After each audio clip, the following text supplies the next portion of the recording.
EVGA might be pulling out even further from the PC business, according to rumors about their motherboard team resigning. What will they tell the children boards? I'm James Shibe, this is TechLinked, and this is a forum post from Korean overclocker SafeDisk, who claims the entire EVGA Taiwan team, including fellow overclocker Kingpin, have resigned, which could force the company to leave the motherboard market altogether. As a rumor, it almost makes too much sense since it's been just short of a year since EVGA announced they would no longer be making GPUs. And GPUs and motherboards are like peanut butter and jam, peas and carrots. They taste delicious between bread. However, workers at EVGA Spain told Tech PowerUp it's just another day at the office, shortly before EVGA's PR team told Linus Media Group that these resignation reports are rumors and everyone at the Taiwan office is still there high-fiving and building electronics. They probably even have a beer cart on Fridays. There's still room for doubt though. It's been pointed out on Reddit and several forums that the company's Supernova XC power supplies come with only a 3-year warranty now. 2 to 7 years shorter than usual. I mean, maybe these new PSUs are just huge piles of shit, but there's also the fact that tech Jesus Steve Burke over at Gamers Nexus interviewed EVGA's motherboard BIOS team along with Kingpin, who answered Steve's question about future projects by saying, there is no next project, as he and the BIOS team soon won't be colleagues anymore.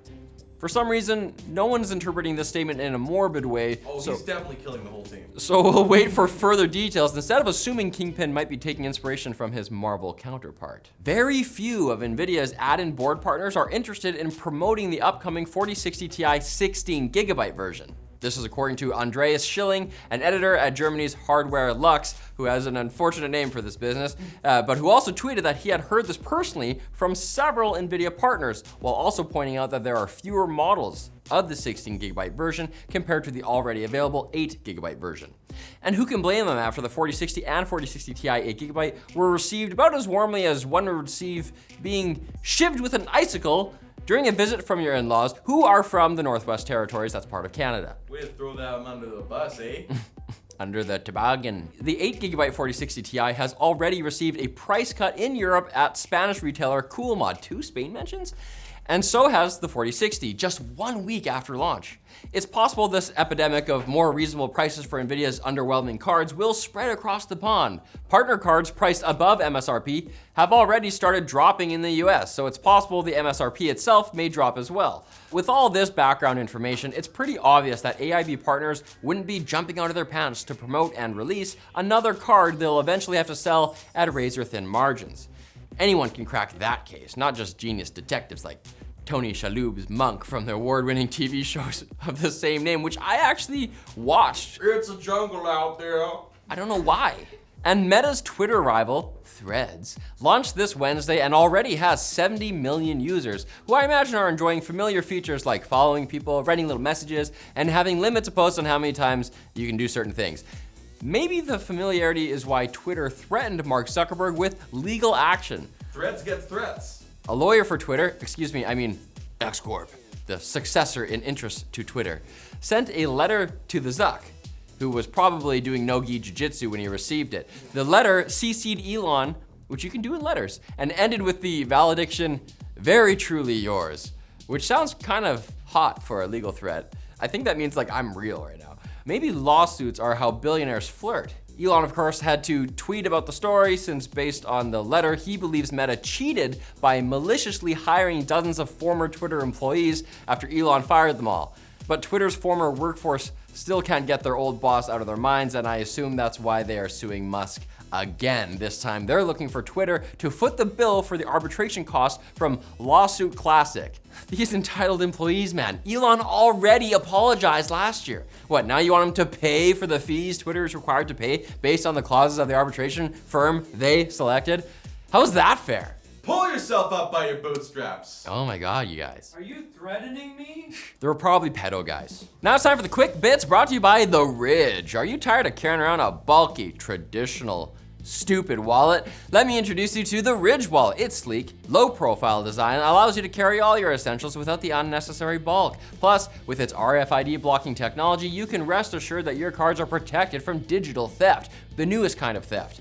The Ridge wallet is made from high-quality materials such as titanium, carbon fiber, and aluminum, assuring its durability for years to come. Upgrade your everyday carry with the Ridge wallet and enjoy the freedom of a minimalist lifestyle. Check them out at the link below and use code LINKED at checkout for free worldwide shipping and 10% off your purchase. For legal reasons, anyone who lost fingers on July 4th can only watch an amount of quick bits equal in number to their remaining digits, averaged over both hands.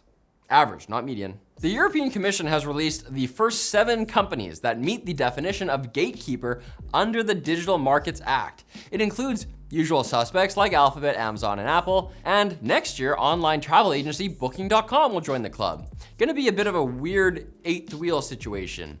If the EU confirms the gatekeeper designation, affected companies will face regulations like needing to make their messaging apps interoperate with rivals, or allowing users to decide what apps are pre-installed on their devices.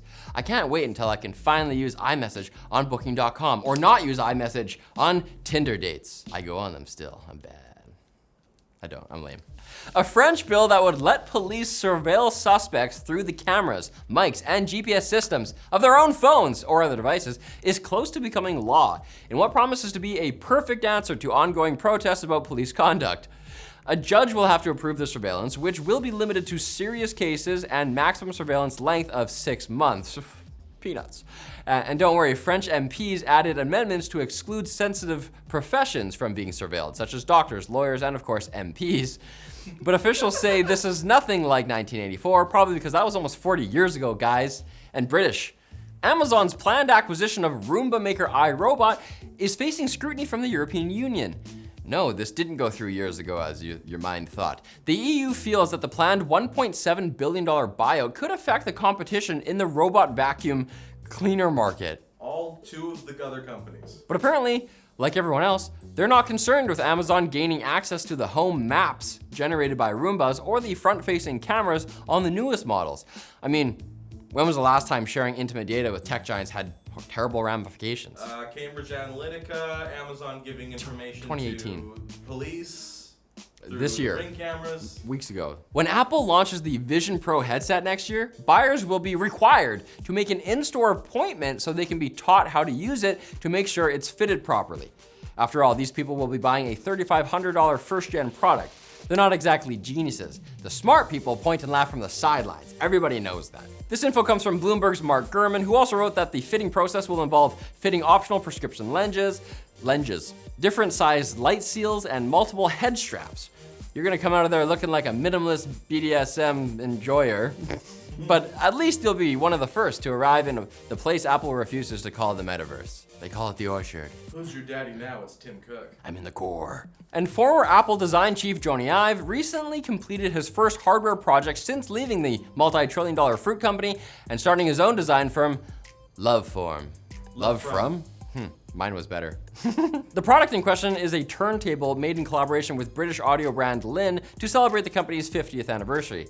I've described this opportunity as a very gentle and modest project for us, and I just think that's beautiful. Anyway, the turntable is $60,000. Who cares? But the experience of tech news is priceless, so come back on Monday when we launch our next episode. There will be blue, there will be orange, there will be squares. What more do you need?